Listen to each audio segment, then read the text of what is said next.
We got a bidet.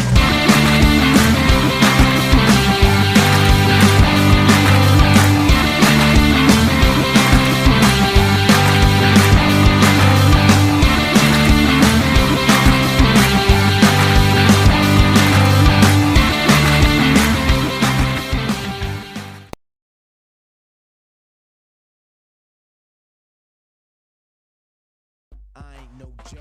I used to let the mic smoke. Now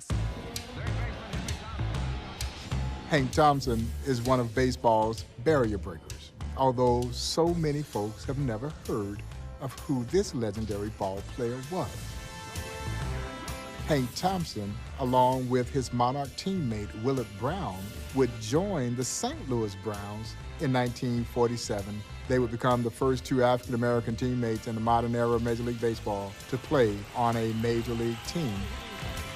Just shortly after Jackie Robinson, Larry Doby had integrated both the National League and American Leagues, respectively. They all were part of breaking baseball's color barrier. But Hank Thompson, he had all the tools to be a superstar.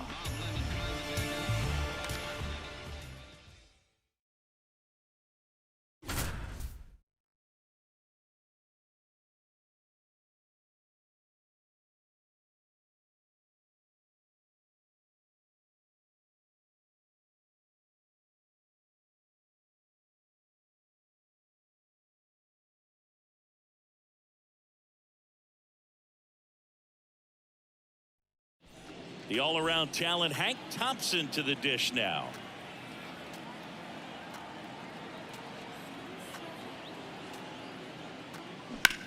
Thompson lifts one in the air, right field and deep. Hits the fence.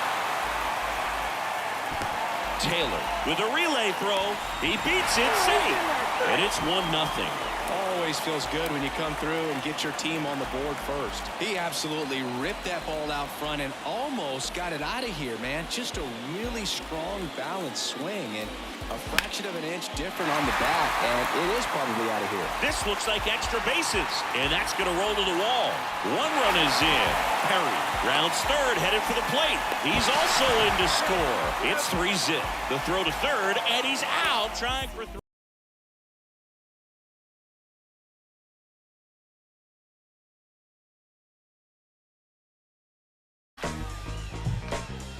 Henry Hank Thompson is a tremendously underrated baseball player. He joins the Kansas City Monarchs at age 17 and became almost an instant star, playing the infield, primarily third base. But Hank Thompson was also a war hero. He was a machine gunner during World War II, fought in the Battle of the Bulge. When he was discharged from the military in 1946, resumed a great career right the moment he gets back with the Monarchs. Hank Thompson had stardom written all over him.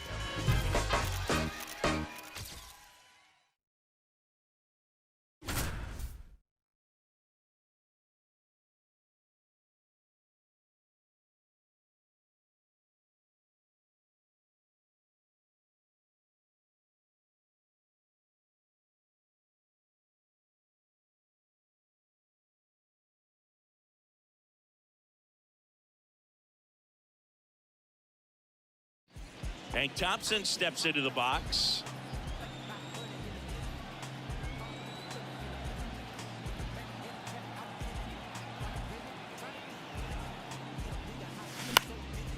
Left field, Glass gets under it. Puts the squeeze on that one, and that is the inning.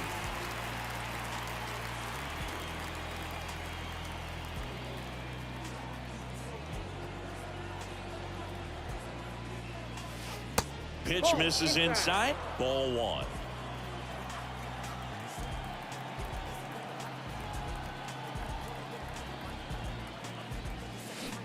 And that one wrapped foul.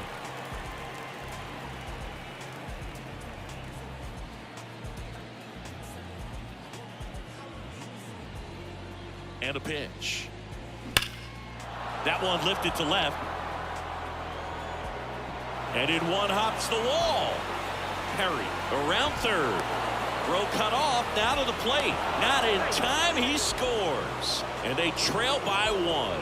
Puts a run on the board and picks up an RBI. Just a cookie down the middle. I mean, those are the ones you dream about. Ones in the cage, you're just hoping you get in the ball game. Right down the middle, not a whole lot of velocity, right on top of it.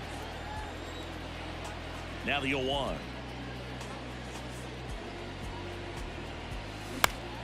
Swing and a ball popped up. Murray in position and makes the grab. And that is that. Here's Thompson to hit now.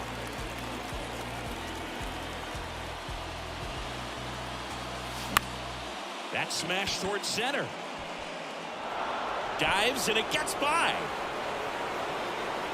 Now around second, going for third. And he gets there. The tying runs at third with a triple.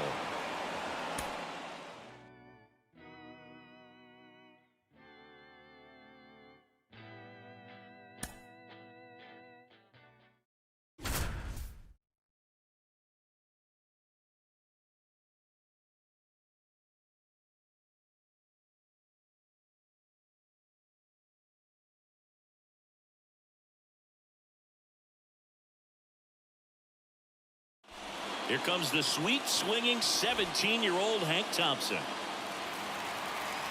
And a pitch. And Count ball 1.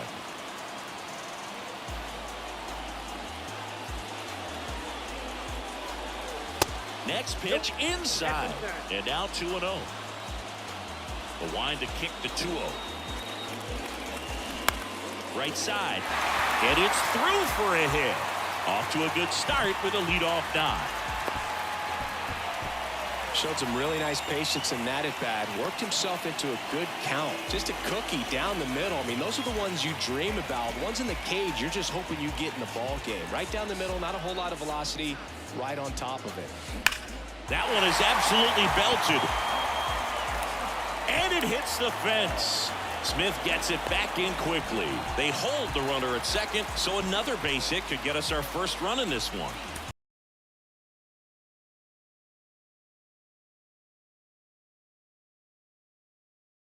Hank Thompson had all the tools you needed to be a great starter. He was essentially a 5-tool third baseman who hit for power, hit for average, could field, could run, and could throw. Played a dazzling infield, primarily third base. Yeah, that's how good Hank Thompson was.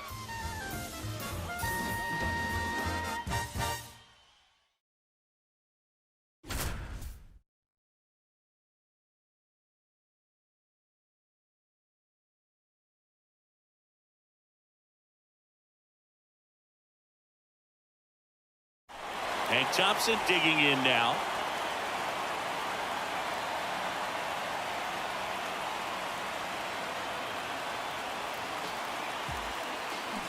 And first offering is fouled off.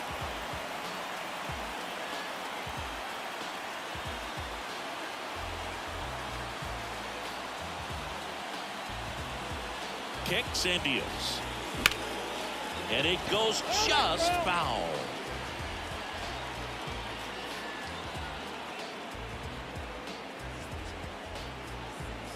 And a pitch. And that one almost got him.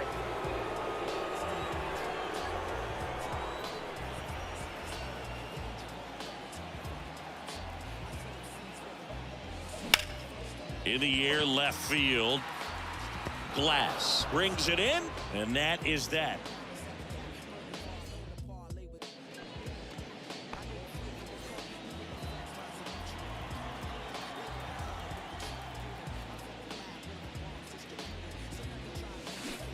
And he swings and misses, and it's 0-1.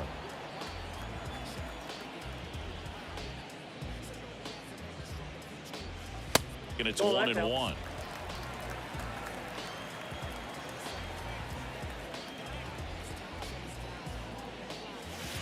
The next offering misses, and it's 2-1.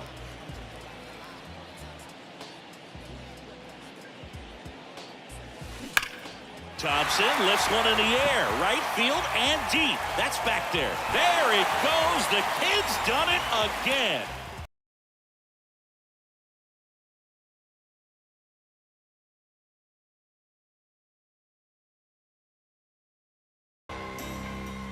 The St. Louis Browns thought that Hank Thompson and Willard Brown would do for them what Jackie had done for Brooklyn in terms of black fans coming over to watch the Browns play. And so they never got a fair shot with the St. Louis Browns. Hank Thompson and Willard Brown both realized that they had left a team in the Kansas City Monarchs who were far better than the St. Louis Browns. Hank Thompson comes back home to Kansas City and immediately puts up huge numbers. Shortly thereafter, the New York Giants come calling. And Henry Thompson again would break barriers by becoming the only player to integrate two Major League teams, the St. Louis Browns and the New York Giants.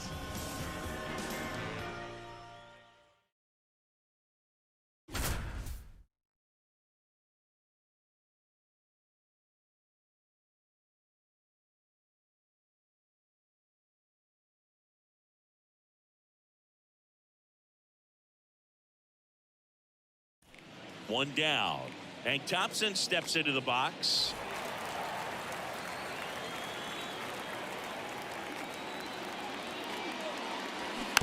And first offering is fouled off. 1948, Thompson back with the Monarchs. Boy, he lit up the league. He did, Boog. Led the league in steals, second in homers, third in WAR.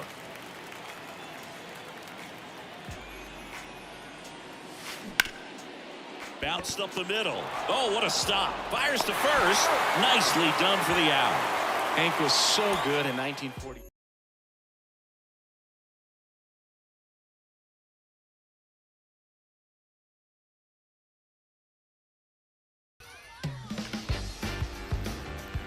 In 1946, when Bob Feller and Satchel Paige hook up in an epic barnstorming tour from East Coast to West Coast, right after the World Series in 1946.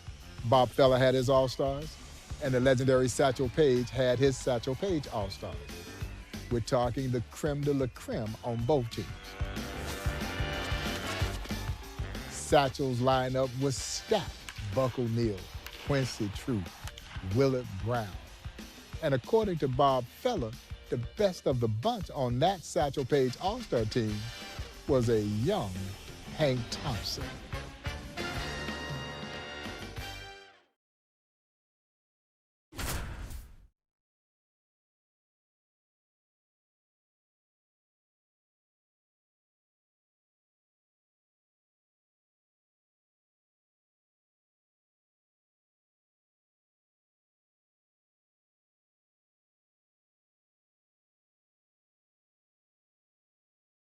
Thompson coming up to face the heater from Van Meter, Bob Feller.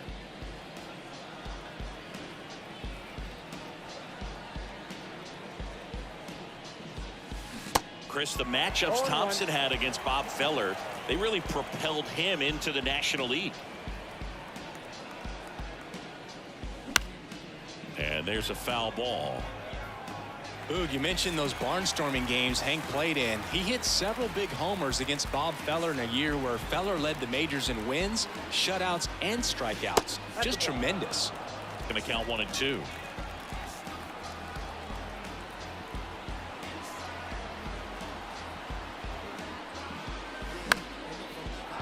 On a line, base hit. And they strike first as they take a 1-0 lead. The tag, and that's out number 3, inning over.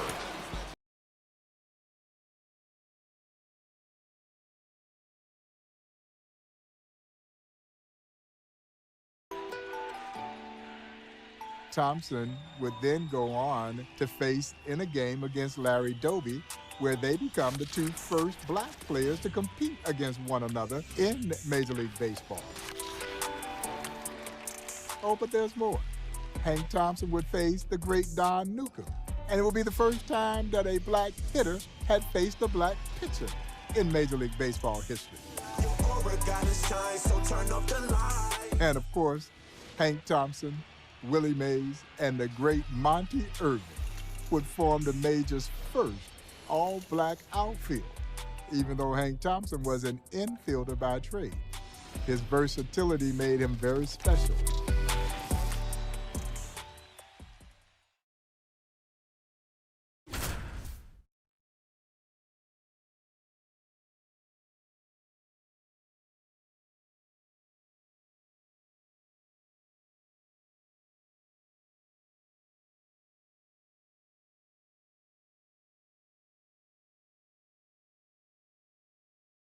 Back here at the ballpark, there's Thompson to hit now. Here comes a pitch. There's a swing and a drive. That's back. Can't get there. Base hit. Now around second, going for third. The relay, he's in there.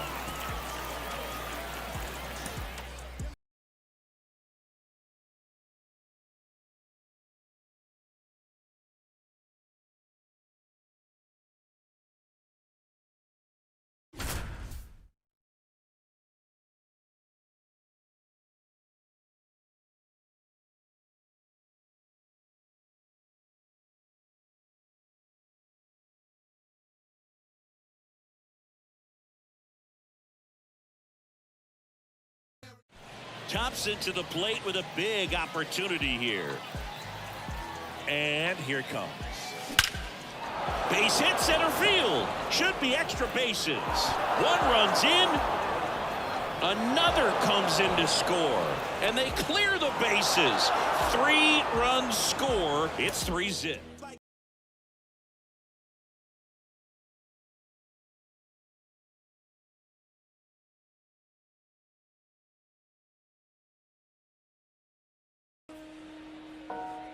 Henry Thompson's career was cut so short by some of his own doing, and he would be the first, if he was still with us, to tell you that he lived his life in such a way that it really did kind of hurt his professional baseball career. He only plays 9 years in the major leagues.